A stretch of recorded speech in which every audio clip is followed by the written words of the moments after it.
सरांना इन्व्हाइट करू इच्छिते की त्यांनी आपला वेल्थ कोट चांगल्या पद्धतीने एक्सप्लेन करावा.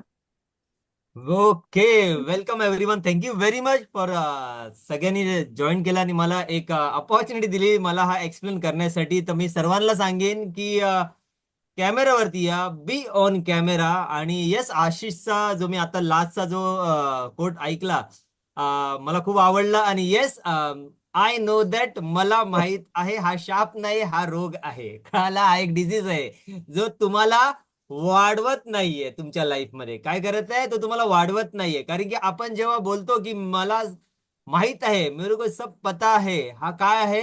हा एक कुठून तरी बोलतो की तुमच्यातला मीपणा येतो, एक कुठला तरी इगो आहे. आणि ह्या डिझीज मध्ये 90% लोक फसलेले आहेत. सो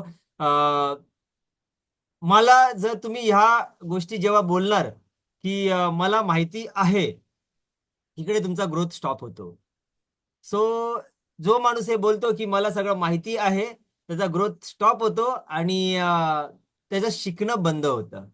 आणि आपल्यालाही माहिती आहे, जेव्हा शिकणं बंद होतं तेव्हा आपली ग्रोथ थांबते. कारण की अर्निंग हे लर्निंग मध्ये आहे.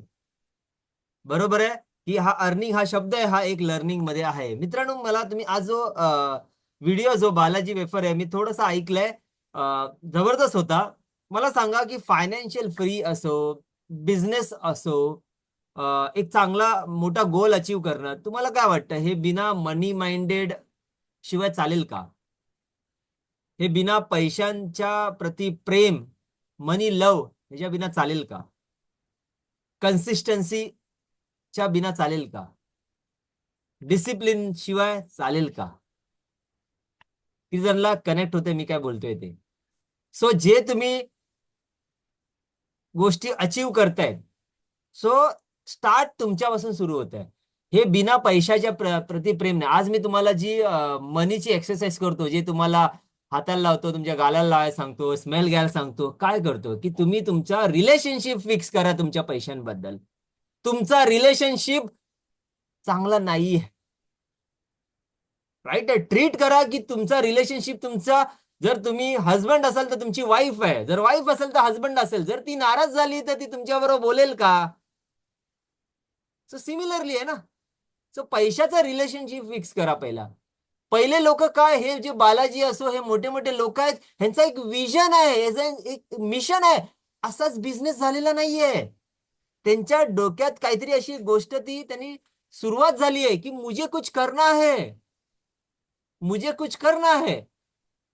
आणि आपल्याला मुझे कुछ करना है हे बोलायला गेलं तर आपण काय बोलतो? मला माहित आहे, मला शिकवू नको. लक्षात आलं? सो आजचा जो कोट आहे, आज एक चांगला कोट आहे. तर first of all thank you Akshay for putting this quote. So quote असा आहे, जे आपण आनंदाने शिकतो ते आपल्याला खूप इझिली आणि कायम लक्षात राहतं. आपण का मोर फन करतो, का आपण ह्या सगळ्या गोष्टी करतो एफ एफ क्लब मध्ये एन्जॉयबल करतो? कारण की हे तुम्ही जास्त लक्षात ठेवता. जसं आशिष बरोबर बोलला की people are enjoying F F club. किती जण एन्जॉय करतात सकाळच्या क्लब? किती जण लोकांना बघण्यासाठी येतात? किती जणांना असं वाटतं की आपण स्क्रीन मध्ये कधीतरी फिजिकल मध्ये पण भेटू? किती जणांना असं वाटतंय? लक्षात आलंय? सो कारण जे जे आपण आनंदाने शिकतो ते आपल्याला खूप इझिली आणि कायम लक्षात राहतं. कारण त्यात आवड असते, इमोशन असतं आणि हॅपीनेस असतो. त्यामुळे तुमचा ब्रेन आहे ना, हा डीपली स्टोअर करतो. काय करतो? डीपली स्टोअर करतो. जेव्हा तुम्ही आनंदामध्ये असतात तेव्हा बरेच काही गोष्टी होतात. सॉरी, जे आपले टीचर्स आहेत ते पण शाळेमध्ये बोरिंग लेसन विसरतो. आहे की नाही? शाळेमध्ये बोरिंग लेसन विसरतो. पण आपली गाणी असो, सॉंग्स असो, मूवीज असो, हॉबीज असो, लगेच लक्षात राहतात. कारण आपण ते एन्जॉय केलं होतं. आता किती जणांना कनेक्ट होतंय की गाणी फटाफट तुमचे मुलंही गाणी गायला लागतात. पण तुमच्या शाळेतल्या कविता असो या कोणत्या काय असेल ते लक्षात राहत नाही. बिकॉज त्याच्या मागे हा कॉन्सेप्ट आहे. किती जणांना हा कॉन्सेप्ट कळालेला आहे? सो जी काय लर्निंग करा ते तुम्हाला आनंदाने करायचंय. आनंद असला की लर्निंग नॅचरली होते, परमनंट होते. इथे स्टोर आहे ना, इथे जास्त वेळ होतं. लक्षात. जर पैशाबद्दल शिकणं बोरिंग वाटलं तर लोक ते काय करतात? अवॉइड करतात, टाळतात आणि विसरतात. पण जेव्हा फायनान्स शिकणं एन्जॉयबल होतं तेव्हा ते आयुष्यभरासाठी ती हॅबिट बनतं.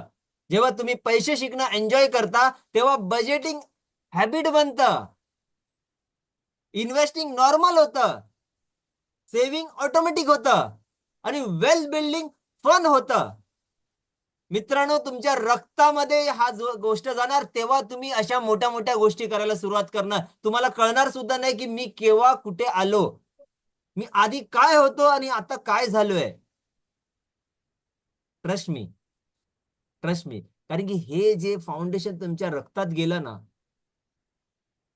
बाकी काही नाही, काही नाही. हे ऍक्च्युली सक्सेसचं काही सिक्रेटच नाहीये खरं सांगितलं तर. हॅबिट फक्त फॉलो करा सक्सेसफुल लोकांच्या, मग मोटिवेशन लागत नाही, तुमच्या हॅबिट काम करतात. ह्याचा फायदा काय? पैशांबद्दल फिअर कमी होतो, डिसिजन कॉन्फिडंटने घेतले जातात, फायनान्शियल स्ट्रेस कमी होतो आणि फायनान्शियल फ्रीडम जवळ येतो. किती जणांना ही लाईन कळालेली आहे? किती जणांना असं वाटतं की ज्यांनी कोणी हा कोट लिहिलाय हा एवढा डीप लिहिला असेल?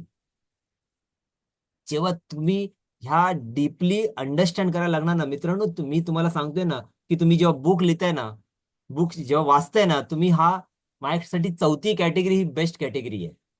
चौथी कॅटेगरी म्हणजे कोण? जे पहिले फक्त नॉर्मल वाचतात, सेकंड वाचतात आणि अंडरस्टँड करतात. लक्षात आलं? थर्ड वाचतात, अंडरस्टँड करतात आणि कनेक्ट करतात. त्यांना कळतं की बाबा हा हे वाचलेली गोष्टी ह्याच्यानी होऊ शकतात. आणि चौथी कॅटेगरी वाचतात, अंडरस्टँड करतात, कनेक्ट करतात आणि ऍक्शन घेतात. मी कोणतीही पुस्तक वाचतो कारण की मी त्या पुस्तकामध्ये काहीतरी शोधतो आहे. मी ऍज अ फन नाही करत आहे. मी, तुम्हाला काय वाटतं महेंद्रसिंग धोनीची think and win like Dhoni का घेतली? रिझन आहे, रिझन आहे त्याच्यामध्ये. तो कसा पेशन्स मध्ये राहायचा.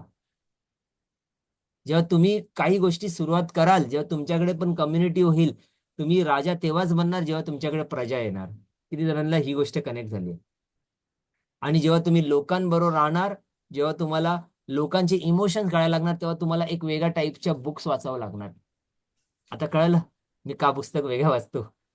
मला प्रॉब्लेम आलाय म्हणून मी ती पुस्तक आणली आहे, आणि तुमच्या लाईफ मध्ये ते प्रॉब्लेम आहेत म्हणून तुम्हाला पुस्तक त्या वाचल्या दिल्या जात आहेत.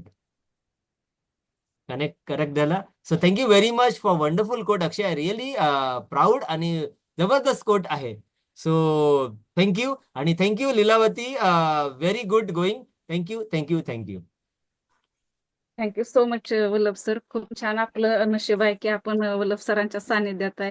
मी जसं की लोखंड परिसराच्या सानिध्यात आल्यानंतर आपल्या त्याचं सोनं होतं, तसंच आपण लोखंड आहोत आणि आपण नक्कीच वल्लभ सरांच्या सानिध्यात आहोत. आपलं आयुष्य नक्कीच बदलणार आहे. तर